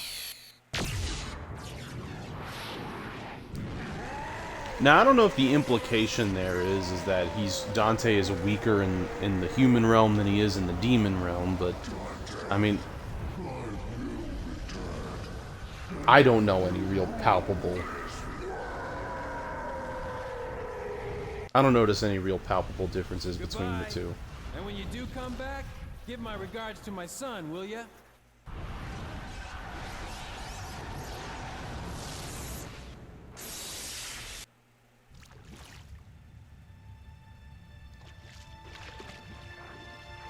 Trish. Dante.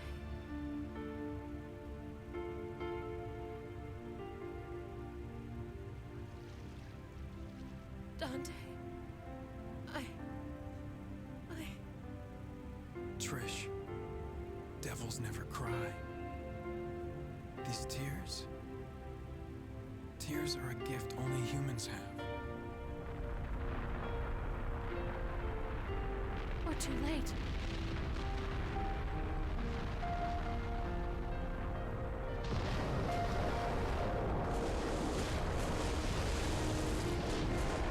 No, Trish. It's never too late.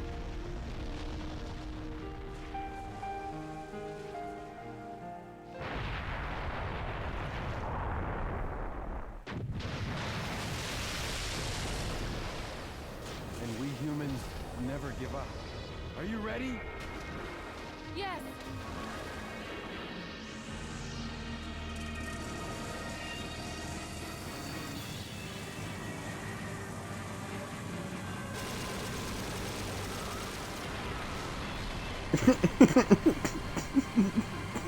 Let's rock. It's so silly, but I love it.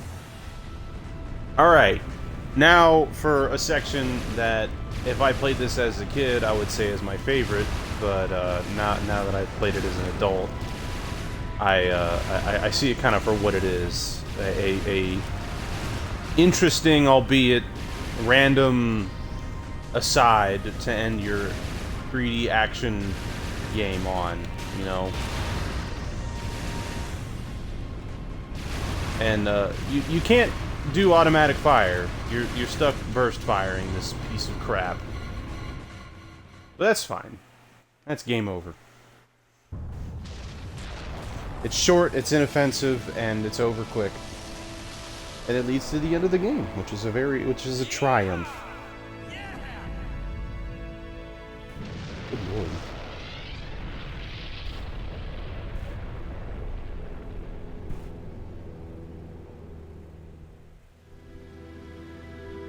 The sky. It's so clear. So blue. The sky is fair. It'll always be above everyone's head, no different. Like the sky. I feel like my heart is becoming clear.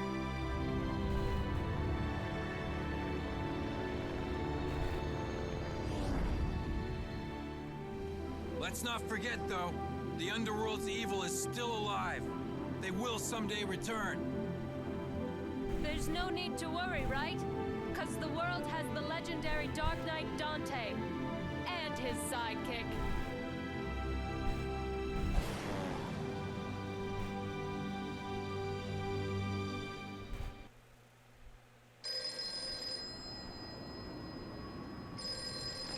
Devil never cry. Yes? Okay, great. Where's the place? We'll be right there. This one has the password. Sounds heavy. Okay, let's get it over with in 10 minutes. Can't let a single one of those suckers live. 5 minutes. More than enough.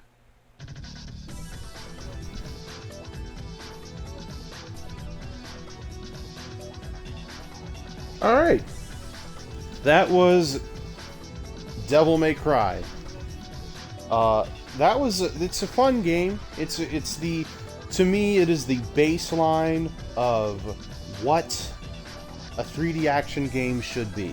Like, if you, at bare minimum, this is what you should have in an action game for it to be of high quality. You know, like, just in terms of weapons, enemies, world, characters. Like, this is the bare minimum of what you need. Now, obviously nowadays it's different.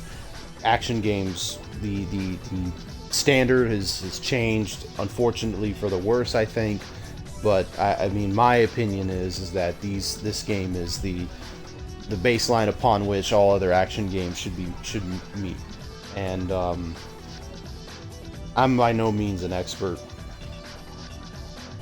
or anything like that. I just think that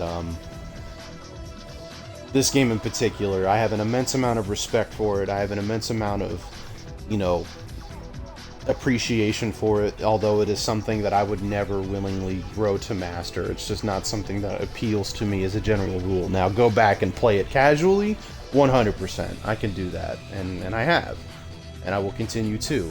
But mastering it it's one of those things where my desire to master it is outweighed by my desire to play other things, because I would have to dedicate probably close to a month, 2 months, maybe more, to try and get to a place where I feel comfortable playing this on Dante Must Die, let alone Virgil Sword Dance. Interesting.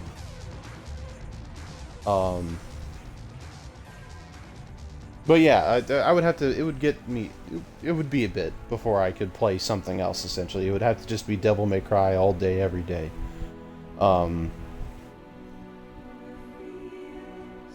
But yeah, I mean, I like it. I enjoy it quite a bit. I don't think Virgil. I'm surprised they call him Virgil and not Nero Angelo. That's awesome.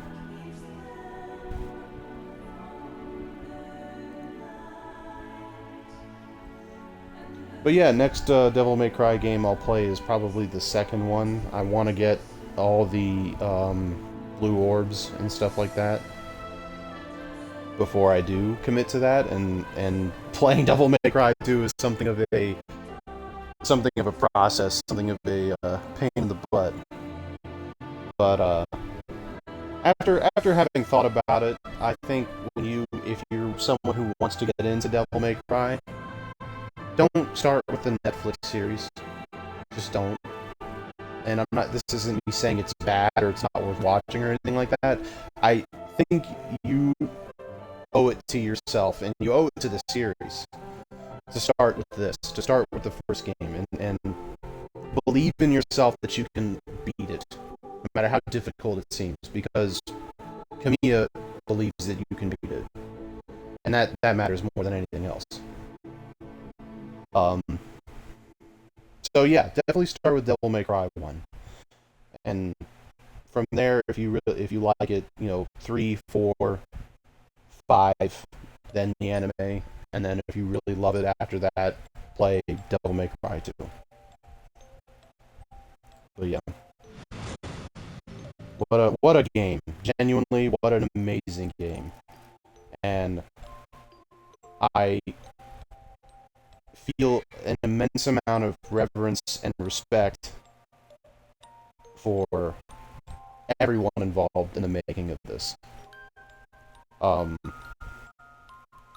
Because this being something that was originally a Resident Evil project that changed scope halfway to be an original product, and that was allowed to be that original product. It's a miracle of game design, and it's something that won't happen again. Like, the days of that being a possibility are gone, I think. And it says a lot about that time period where you were allowed to essentially use a company's money like that, where it's just like, okay, we've officially diverted something that was this sequel to a series, the franchise, a big money-making franchise, and we're now diverting all that money that we spent on it into making it something new, while the executive producer, was like, I'll go ahead and make that new game. We'll start from scratch, I'll make it myself. Just let this guy finish his project because it's worth finishing. It's worth seeing through to the end. And there needs to be more of that. There needs to be more of that risk-taking.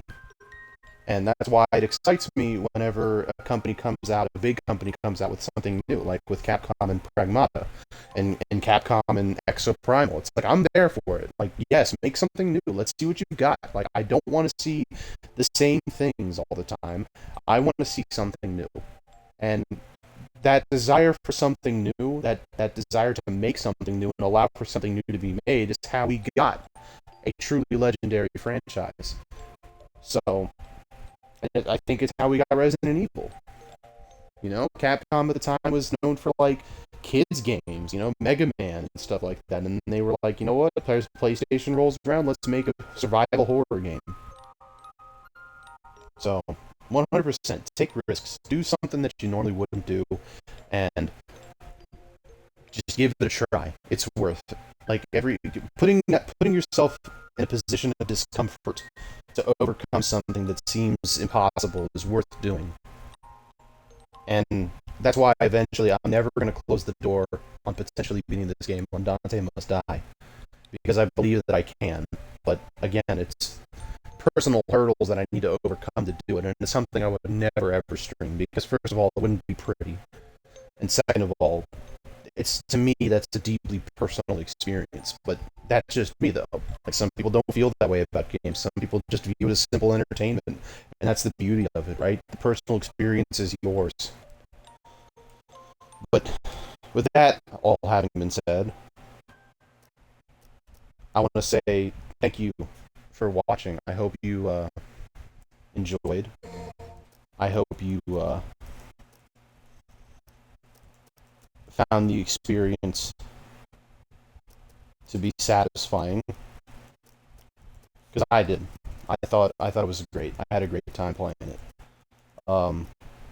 But with that having been said, it's time to go do something else, I think. So, until next time. Devil May Cry. Oh gosh, no, we're not restarting. Oh heavens, no, we're not doing that. Until next time, I'd like to thank you so much for watching. I hope you enjoyed this two-part Devil May Cry, whatever.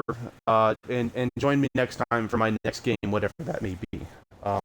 Again, I'm not committed to anything right now. Like I said, I do want to play Devil May Cry 2 and get all the blue orbs and get all the unlocks, so that way I can do a new game plus stream of that. Though I'll be honest with you, I feel less uncomfortable about doing that on a raw file, but I will see. We'll just see how I feel. So yeah, until next time, thank you so much for watching, and I'll see you then.